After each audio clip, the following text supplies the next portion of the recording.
Aujourd'hui, je vais te partager 5 clés simples du serment de la montagne dans Matthieu afin que tu puisses l'appliquer dans ta vie.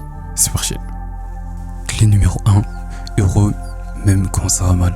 Matthieu 5, 3, verset 10. Jésus commence en disant: heureux ceux qui pleurent, car ils seront consolés. Heureux ceux qui ont faim et soif de justice, car ils seront rassasiés. Ça paraît bizarre, non? Comment être heureux quand tout va mal dans nos vies? Peut-être que tu traverses une épreuve, une solitude ou une incompréhension, une injustice qui t'arrive.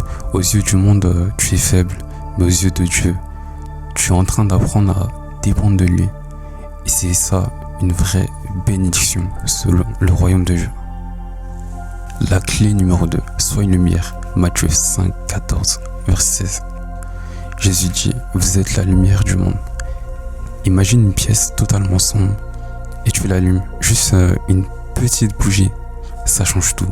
De la même manière, ta vie peut influencer les autres, même au travers de petites choses ou changements. Clé numéro 3, qui est la plus difficile, c'est le verset de Matthieu 5, verset 44.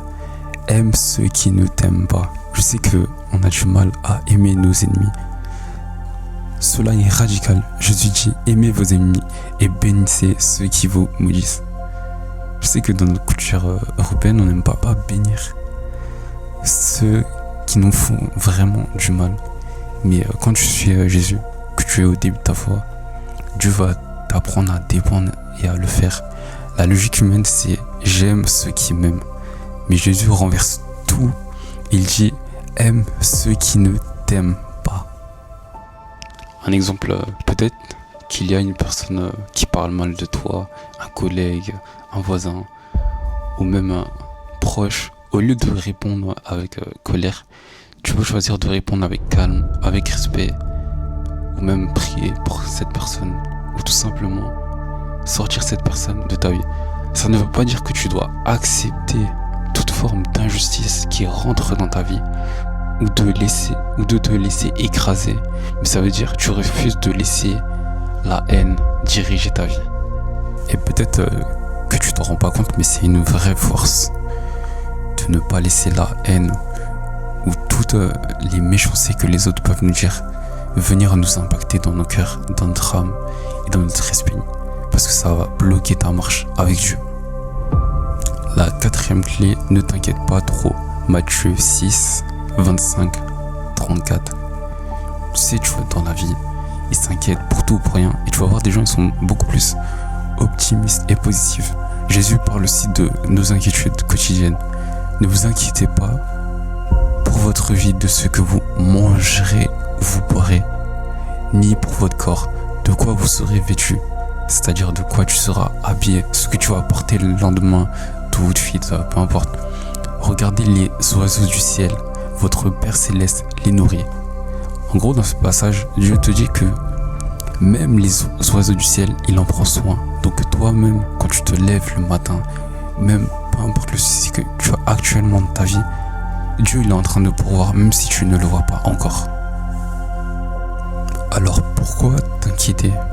Ça ne veut pas dire que tu ne feras rien, mais que tu peux vivre dans la confiance, en lâchant prise, en arrêtant de tout contrôler. Si Dieu prend soin des détails de la nature, il prendra aussi soin de toi dans ta vie, dans les situations, mais si tu vois pas encore les réponses immédiates auxquelles tu attends. La clé numéro 5, bâtis ta vie sur du solide. Matthieu 7, 24, 27. Jésus termine son enseignement avec une image forte. Celui qui entend mes paroles et les met en pratique est semblable à un homme qui a bâti sa maison sur le roc. La pluie est tombée, les torrents sont venus, les vents ont soufflé, mais elle ne s'est pas écroulée. En gros, ce que je veux dire au travers de ça, si tu es un nouveau-né dans la foi, c'est plus tu vas bâtir ta vie sur Jésus, plus peu importe les situations qui vont t'arriver, plus tu seras inébranlable. Moins tu places Dieu, et plus les tempêtes, les tribulations, les problèmes, les soucis de la vie vont t'emporter et tu seras instable. C'est-à-dire quelle que soit la situation émotionnelle, professionnelle qui va t'arriver, tu vas t'effondrer et tu vas pas rester ferme et solide. Tu me diras sûrement c'est difficile de rester tout le temps dans la joie quand les circonstances ne vont pas en ta faveur. Mais plus tu vas rester les yeux fixés vers le ciel et non sur tout ce que tu peux pas contrôler, plus ta joie intérieure qui est guidée par Dieu, elle va grandir. Abonne-toi afin que cette communauté puisse grandir, que ça puisse encourager une personne et soit richement bénie.